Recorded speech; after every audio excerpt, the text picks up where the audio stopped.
सीमांचल आज सबसे ज्यादा गरीब क्यों रह गया है? सीमांचल के सैलाब की तबाही से निकालने का कोई उपाय क्यों नहीं हो रहा है?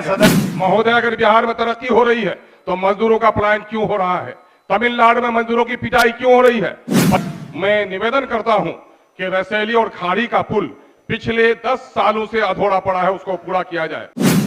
2459+1 मदरसे में से 205 और 609 को तनख्वाह दी जा रही थी, उसमें से 609 को बिला वजह जांच करके उसकी तनख्वाह रुकवा दी गई है और 1645 को अब तक कार्रवाई नहीं की गई है, उस पर कार्रवाई की जाए महोदय। महानंदा बेसिन की बात पिछले 12 सालों से सुनी जा रही है और अब तक जमीन पर उतारी नहीं गई है, उस एस्टीमेट में तब्दीली करके उसको जमीन पर उतारा जाए। अख्तरुल इमाम अपना पक्ष रखे, 1 मिनट। महोदय, कुछ कर्म फरमाई हो। महोदय, आपने बजट पर मुझे बोलने की इजाजत दी है, मैं आपका शुक्रिया अदा करता हूं। इसमें कोई शक नहीं है कि बिहार ने पिछले 10-15 सालों में तरक्की की है, लेकिन बिहार की सरकार ने इंसाफ के साथ तरक्की का दावा किया है, यह गलत है।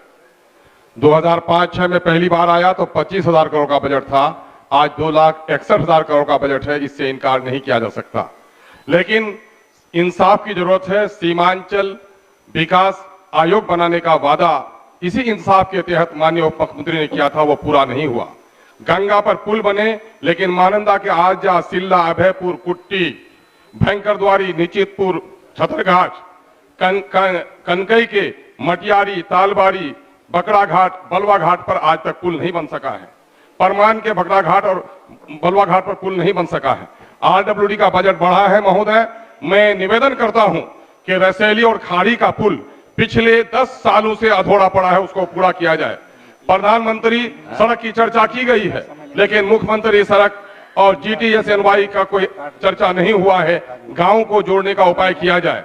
आपदा के में आपने राशि बढ़ाई है, लेकिन हजारों लोग विस्थापित हैं, उनको अब तक मुआवजा नहीं मिल सका है।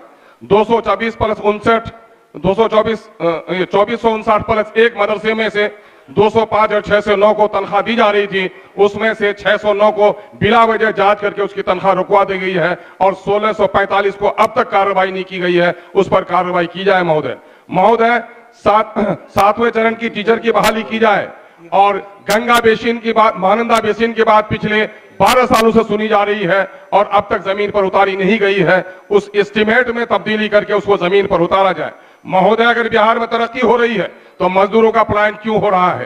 तमिलनाडु में मजदूरों की पिटाई क्यों हो रही है? पर कैपिटा इनकम क्यों नहीं बढ़ रहा है? सीमांचल आज सबसे ज्यादा गरीब क्यों रह गया है? सीमांचल के सैलाब की तबाही से निकालने का कोई उपाय क्यों नहीं हो रहा है? महोदय, दर्द की बात कर रहा हूं महोदय, एक बात कह के मैं आपसे जुदा हो जाऊंगा महोदय, कि मैं सरकार से निवेदन करता हूं कि इंसाफ के साथ तरक्की का आपने दावा किया है, तो इसी सदन के लिए कमेटी बनाइए और सीमांचल के साथ जो नाइंसाफी हुई है पिछले 75 सालों से, उसका इंसाफ दिलाइए। संवेदनशील सरकार से ये हम आशा ही नहीं, उम्मीद करते हैं। राज्यपाल के अभिभाषण में भी नहीं और बजट में भी कहीं इशारा नहीं मिल रहा है कि सीमांचल को उसका हक मिलेगा। आपसे विनती करते हैं महोदय कि आप इस मामले में सरकार को सुझाव जरूर देंगे। बहुत बहुत धन्यवाद। माननीय सदस्य श्रीमती संगीता कुमारी अपना पक्ष रखें।